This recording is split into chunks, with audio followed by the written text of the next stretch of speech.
So here's a little DCO that I've just developed. It's using a Waveshare RP2350 clone. I don't think it's a genuine Waveshare. It has 2 PWM audio outs. That card isn't being used. That's the MIDI in. And it's got 2 simple PWM filters on there. And it's basically 2 oscillators, which are MIDI controlled obviously. The first DCO has a sawtooth and a super saw with up to 5 oscillators in the super saw and detuning. It also has a pulse width modulated square wave and a sub oscillator, and they're all on DCO 1. And then DCO 2 has a pulse width modulated square wave and a sub oscillator, and can be detuned and the interval set.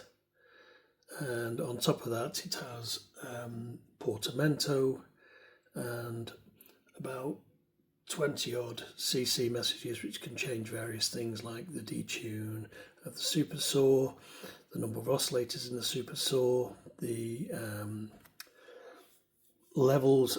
There's 5 level controls. It's level of the super saw, level of the pulse width, level of the DCO, level of the second DCO, level of the second pulse width, and that's all here. You can see I've got all these CC messages set up. It also responds to pitch bend, and you can set the depth of the pitch bend from 0 to 12 semitones, and you've got portamento and portamento time and portamento on off, as well as a CC. So here's an example of this super saw. That's simple, and that's a little bit of detune. That's only 2 oscillators. That's a single saw, second saw, third saw, fourth saw, fifth saw, and you add in your detune.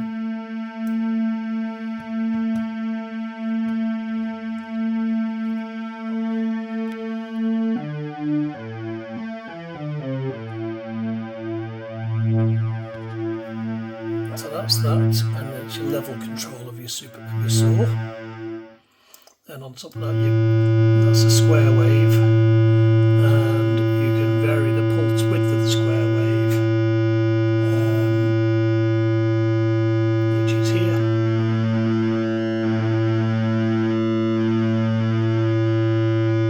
And then you can pulse width modulate that.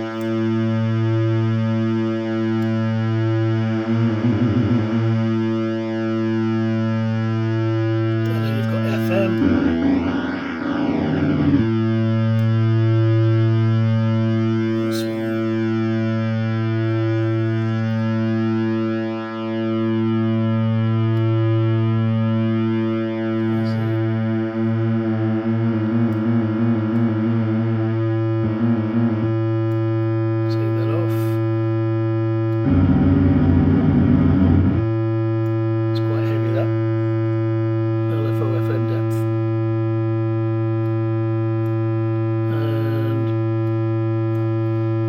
Second oscillator.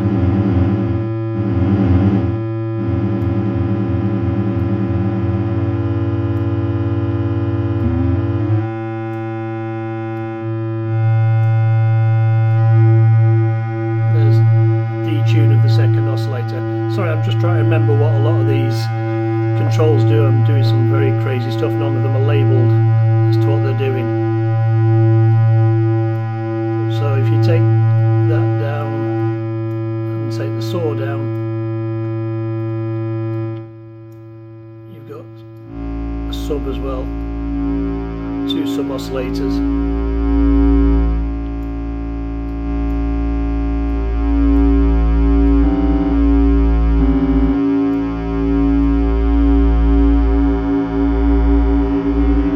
That's detune.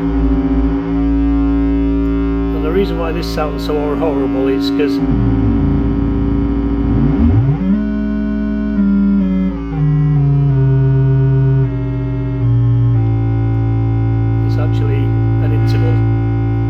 sub oscillator sounds awful. It's better on the normal square wave. So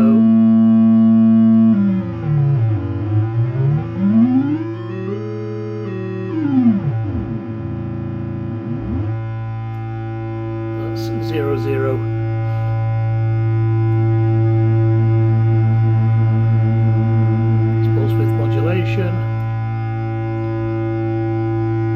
And then you've got your glide over here.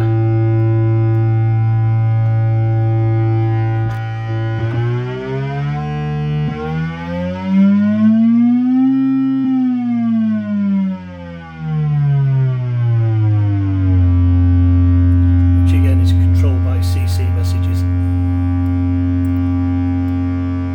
Turn it off, set the glide, whatever you want to do there. There's no volume because you've got the 6 levels, so it doesn't understand MIDI volume. It does understand the modulation wheel as well, and the modulation wheel can be used to set FM depths and also PWM depths.